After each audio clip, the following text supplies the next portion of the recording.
PFI के ऊपर जो बैन लगाया, तो पीएफआई ने, जो मेरी जानकारी में है, उन्होंने तो अपनी एक्टिविटी सस्पेंड कर दी कि सरकार ने चाहे एक गलत ऑर्डर ही पास किया तो उन्होंने अपनी एक्टिविटी सस्पेंड कर दी। और जो हमारा शक है इसमें, जो हम लोग बार बार कह भी रहे हैं, मैंने कई इंटरव्यूज़ में सब जगह बोला है कि पीएफआई कोई इतनी बड़ी संस्था नहीं है कि जिससे इतना बड़ा खतरा देश को हो सकता है, अगर ये सारे एलिगेशन जो लगाए जा रहे हैं वो भी सच्चे हों। क्योंकि अमित शाह साहब जो अपने आप को चाणक्य कहते हैं और समझते भी हैं चाणक्य, राजनीतिक चाणक्य, तो ये और आरएसएस के जो दूसरे चाणक्य हैं, सबने मिलके प्लान बनाया है।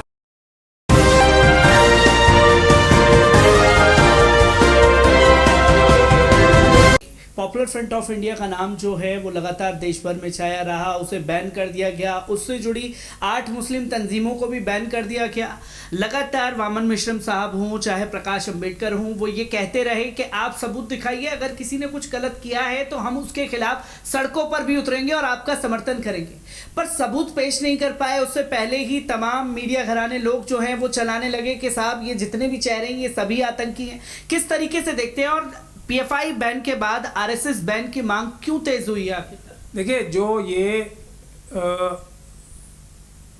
अपने आप को टीवी चैनल्स बड़े बड़े और मेन स्ट्रीम मीडिया कहलाना पसंद करते हैं, उसमें जो करप्ट और बेईमान और जो क्रिमिनल पत्रकार हैं उनके खिलाफ हम बड़ी जल्दी कार्रवाई करने वाले हैं।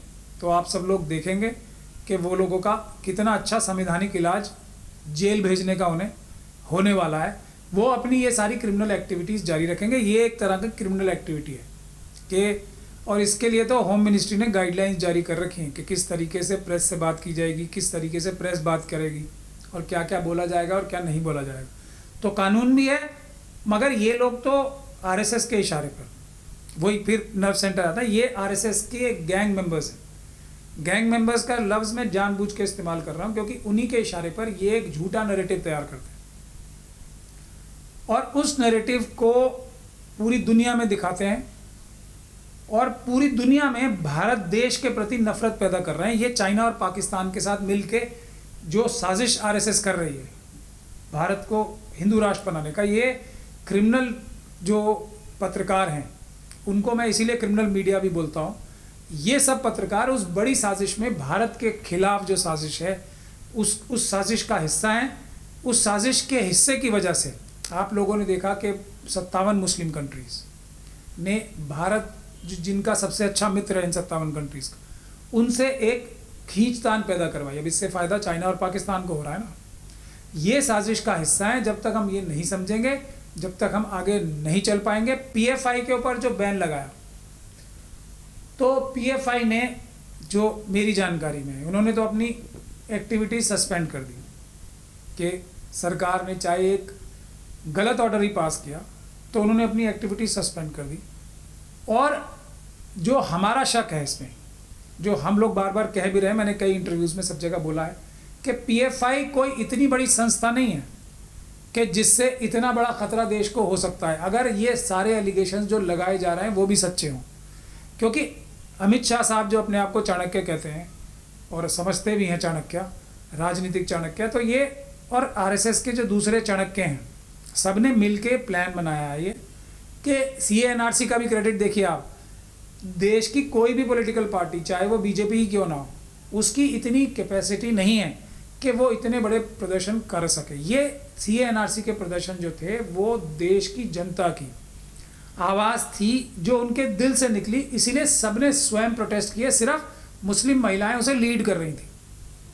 किसी भी पॉलिटिकल पार्टी की इतनी ताकत नहीं है, कैपेसिटी नहीं है कि वो इतने बड़े प्रदर्शन पूरे देश में करा सके। बीजेपी की भी नहीं है, कांग्रेस की भी नहीं है, किसी भी पॉलिटिकल पार्टी की नहीं। लेकिन उसका क्रेडिट देने की किसे कोशिश की?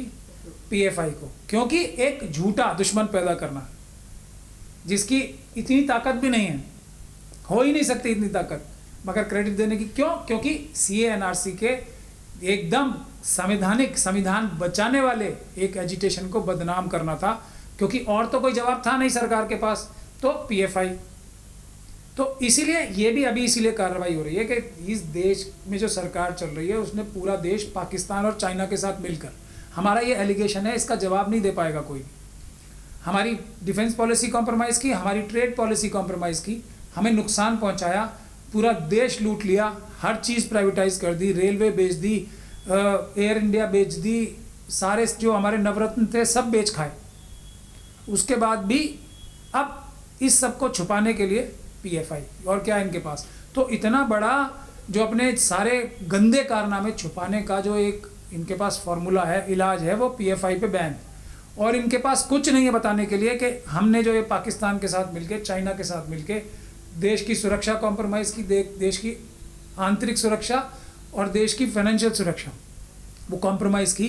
तो इस तरीके से जो पीएफआई का इस्तेमाल हो रहा है, और इसका पीएफआई का नाम लेके जिन लोगों का पीएफआई से कोई संबंध भी नहीं है, जिनसे सरकार डरती है, तो ऐसे लोगों पे भी पीएफआई का नाम लेके गिरफ्तारी की जाएगी, उनके खिलाफ एक्शन किया जाएगा। इसीलिए पीएफआई पे बैन किया। अगर किसी संस्था को देश विरोधी, संविधान विरोधी कार्यों के लिए बैन किया जाना चाहिए तो वो आरएसएस है सबसे पहले, और उसकी सारे ही जितने 1 लाख से ज़्यादा एनजीओज़ हैं वो सारे बैन होने चाहिए, और इसको आतंकवादी संगठन घोषित किया जाना चाहिए। क्यों? क्योंकि ये लोग खुलेआम ये धर्म संसद ऑर्गेनाइज कर रहे हैं, जिसमें ये कह रहे हैं कि हम भारत का संविधान ख़त्म करेंगे, नया संविधान लिखेंगे, हिंदू राष्ट्र बनाएंगे, मनुस्मृति के हिसाब से देश चलाएंगे।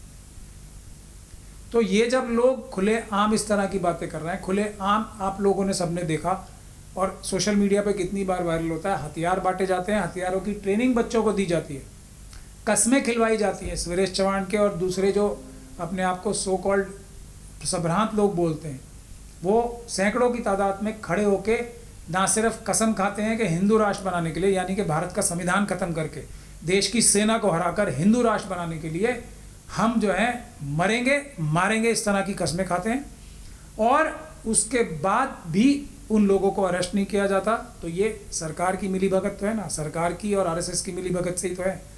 तो ये जो काम कर रहे हैं लोग, इन लोगों के खिलाफ एक्शन होना चाहिए, इन लोगों को बैन होना चाहिए।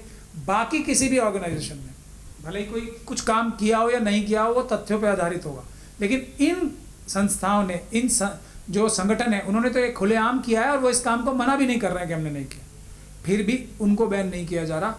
तो सरकार को और होम मिनिस्ट्री को ये दिखाना पड़ेगा कि आरएसएस और इनके सारे संगठनों से ज़्यादा